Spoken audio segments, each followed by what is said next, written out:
foi aí em 90, beleza, aí você tá lá na Itatiaia, em 94 você tava na Copa, mano? Tava. 90, aí quando eu voltei, aí em 94, porque assim, tem uma história de 94 que é muito boa. Acho que eu já contei em alguns lugares, eu vou contar de novo. Conta. Mas assim, em 94, a gente foi para uma equipe grande, para a Copa e tal, uma Copa nos Estados Unidos, e eu tinha duas funções. Eu era intérprete da equipe, porque eu era o cara que falava inglês. Aquele esquema do inglês você já tinha, E em Copa do Mundo, você tem que fazer 50 boletins por dia. Toda hora. Entendeu? Hoje em dia você leva 30 pessoas, tá tudo certo. Mas era uma equipe diferente e tal. Então o que eu era? Eu era o repórter que acompanhava o Roberto Abras na seleção brasileira. Então o Roberto fazia a reportagem principal, na época a reportagem Brahma e tal, não sei o quê, fazia uma reportagem grande. E eu saía catando sonora com Deus e o mundo. Para depois levar para a central e aí montava as reportagens. Olha, tá aqui, falou o Bebeto, falou o Romário, falou não sei quem, falou... Então eu fiz isso na Copa de 94. E no final, o que acontecia? Nos últimos 10 minutos, o Roberto saía da posição de comentarista, porque você sabe que na Copa do Mundo você não pode ficar no campo, sempre foi assim.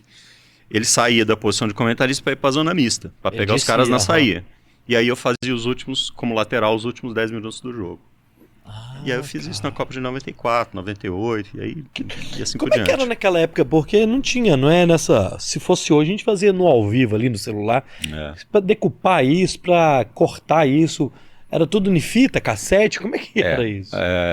Assim, caramba, aí já que tinha... trampo. Era. Cara, quando eu comecei na rádio, era fita de rolo. A galera nem sabe o que é isso hoje, mas assim, é uma fita de rolo, um rolão de fita assim, passa de um rolo para o outro, num cabeçote. Aí no ponto que você queria cortar, como você corta hoje no computador, né? Você dá um splice ali no computador, você parava, achava o ponto, marcava com um lápis de cera, tirava aquilo ali, colocava num suportezinho que chamava splicer, cortava com a gilete, passava uma fita adesiva em cima, voltava o rolo e colocava. Caramba, era assim que funcionava. Cortava bicho. mesmo, cortava literalmente. Literalmente. Depois aí, enfim, foi evoluindo um pouco foi evoluindo um pouco, não. Eu acho que assim, a grande revolução tecnológica, a grande revolução do rádio foi a revolução tecnológica. Porque, do rádio da TV, né? Porque as ferramentas ficaram muito assim. Em 96, por exemplo... Olimpíada. Depois eu volto em 94. 96, eu fui cobrindo a seleção brasileira. A seleção brasileira fez uma primeira fase jogando em Miami. E a segunda fase foi jogar numa cidade chamada Athens, que fica pertinho de Atlanta, que era a sede da Olimpíada. Pertinho assim, são 150 quilômetros. Então eu ia todos os dias, eu andava 300 quilômetros.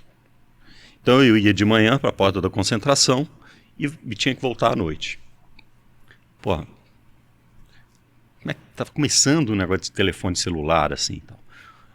Aí tem um negócio que os meninos talvez não vão entender, mas que é muito louco, que é o seguinte: a gente gravava em fita cassete, um gravador de fita cassete, um gravadorzão assim.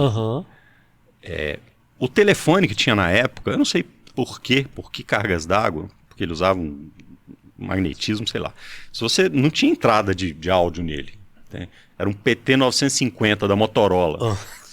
Então, caramba, se você chegasse ali perto da fita, ele não dava para fazer.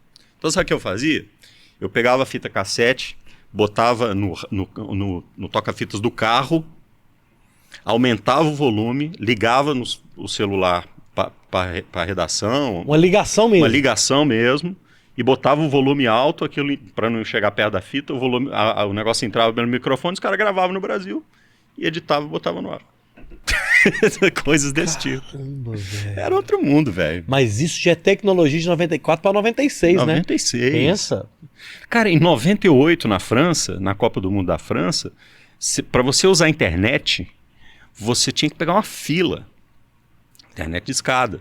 Então pegava uma fila, bicho, e era, 50, 60 minutos para você poder usar o terminal durante 15 minutos, por exemplo, para mandar um material, para mandar um e-mail, para mandar não sei o quê e tal. E tudo foi muito rápido, viagem, entendeu? Muito cara. rápido, né? No Japão você já falava ao vivo. Sydney foi assim, 2000, né? Sydney, Olimpíada. Olimpíada 2000, tá? Então, E aí 2002 já rolava, já tinha celular. já tinha celular, já tinha outra... As tecnologias foram ficando muito mais... Cara, mas